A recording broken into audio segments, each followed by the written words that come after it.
വട്ടിയൂർക്കാവിൽ മത്സരിക്കുന്ന V K പ്രശാന്തിന്റെ confidence കണ്ടോ? 511 രൂപയും കോഴിക്കാലും കൊടുത്ത് ബംഗാളികളെ റാലിയിൽ പങ്കെടുപ്പിച്ചിട്ടും ഇക്കുറിയും അതുകൊണ്ട് ഒരു ഗുണവും ഉണ്ടാകാൻ പോകുന്നില്ല. ഒന്നാം സ്ഥാനം ആർക്കെന്ന് ഉറപ്പിച്ചു കഴിഞ്ഞു. രണ്ടാം സ്ഥാനത്തേക്കുള്ള കടുത്ത പോരാട്ടമാണ് ബി.ജെ.പിയും കോൺഗ്രസും തമ്മിൽ നടക്കുന്നത്. അതിൽ കോൺഗ്രസ് മൂന്നാം സ്ഥാനത്തേക്ക് നിലം പൊത്താൻ പോകുന്നു എന്ന് അദ്ദേഹം പറയുകയാണ്. കാര്യം പുറത്തു വന്ന വാർത്തയെ അടിസ്ഥാനപ്പെടുത്തി 511 കോഴിക്കാല് കൊടുത്തിട്ട് പോലും കെ മുരളീധരന് വേണ്ടി പ്രവർത്തിക്കാൻ മണ്ഡലത്തിൽ ആളില്ലാത്ത അവസ്ഥയെന്ന് ഇടതുപക്ഷ സ്ഥാനാർത്ഥി തന്നെ മാധ്യമങ്ങളോട് പറയുകയാണ്. അദ്ദേഹം വളരെ അനുഭവക്കരുത്തുള്ള ഒരാൾ കൂടിയാണ്. അദ്ദേഹം ഇങ്ങനെ LDF സ്ഥാനാർത്ഥിക്കെതിരെ ഇങ്ങനെ ഓരോ ദിവസവും ഓരോ ന്യായങ്ങൾ പറഞ്ഞുകൊണ്ടിരിക്കുകയാണ്. അതിന്റെ അർത്ഥം അദ്ദേഹമാണ് പരാജയ ഭീതിയിൽ ഉള്ളത് എന്നുള്ളതാണ്. യഥാർത്ഥത്തിൽ വട്ടിയൂർക്കാവ് മണ്ഡലത്തിൽ രണ്ടാം സ്ഥാനത്തേക്ക് ഇപ്പോൾ BJP ആണ് വരുന്നത്. UDFന്റെ പ്രവർത്തകന്മാരെ ഒരിടത്തും കാണാനില്ല.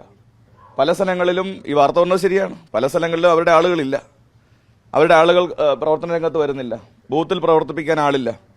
അപ്പോൾ സ്വാഭാവികമായിട്ടും പുറത്തു നിന്നുള്ള ആളുകളാണ് പല സ്ഥലങ്ങളിലും ഇദ്ദേഹത്തോടൊപ്പം സഞ്ചരിക്കുന്നവരടക്കം പുറത്തു നിന്നുള്ള ആളുകളെ കൊണ്ടുവന്ന് കൂടെ കൂട്ടി റാലി നടത്തുന്നു, സ്ക്വാഡ് വർക്ക് നടത്തുന്നു.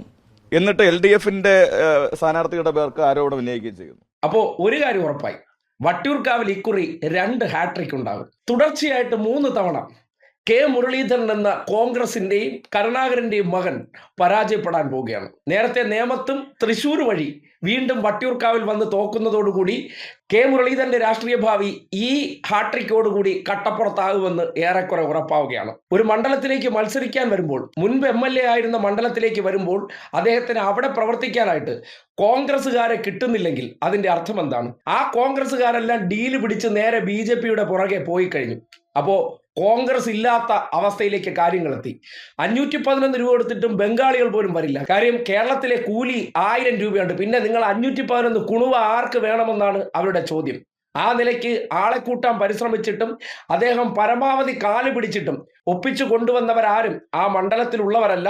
മണ്ഡലത്തിലുള്ളവർ പ്രചരണത്തിന് പോലും കെ മുരളീധരനൊപ്പം ഇല്ല എന്ന് പറയുന്ന അവസ്ഥ എത്ര ദയനീയമാണെന്ന് ആലോചിച്ച് നോക്കൂ. ഈ അവസ്ഥയിൽ നിൽക്കുമ്പോഴാണ് കോൺഗ്രസ്സുകാർ ടീം UDF 100-ൽ പരം സീറ്റുമായിട്ട് അധികാരത്തിലേക്ക് വരുമെന്നുള്ള ബെഡായടി തുടരുന്നത്. സ്വന്തം മണ്ഡലത്തിൽ പ്രവർത്തിക്കാൻ ആളില്ലാത്തവർ എന്ത് മായാജാല വിദ്യ ഉപയോഗിച്ചാണ് തെരഞ്ഞെടുപ്പ് വിജയിക്കുന്നതെന്ന് ചോദിച്ചാൽ എത്ര ആലോചിച്ചിട്ടും പിടികിട്ടുന്നില്ല. പിന്നെ ബെഡായി അടിക്കാനും നുണയടിക്കാനും സതീശനുള്ളത് കൊണ്ടും കോൺഗ്രസ്സുകാരെ തെരഞ്ഞെടുപ്പ് കഴിയുന്നത് വരെ ആവേശം വാനോളം വാരിക്കോരി കൊടുത്തില്ലെങ്കിൽ ഇത്ര പോലും എത്താത്ത അവസ്ഥ വരും. അതുകൊണ്ട് ഒരു കാര്യം ഉറപ്പായി, വട്ടിയൂർക്കാവിൽ ഇക്കുറി 2ാം സ്ഥാനം ആർക്കാണെന്ന് നോക്കിയാൽ മതി. തിരുവനന്തപുരം ജില്ലയിൽ വട്ടിയൂർക്കാവ് ഇടതുപക്ഷത്തിന് ഉറപ്പായി കഴിഞ്ഞു എന്ന് വി കെ പ്രശാന്തിന്റെ ആ കോൺഫിഡൻസ് തെളിയിക്കുന്നുണ്ട്.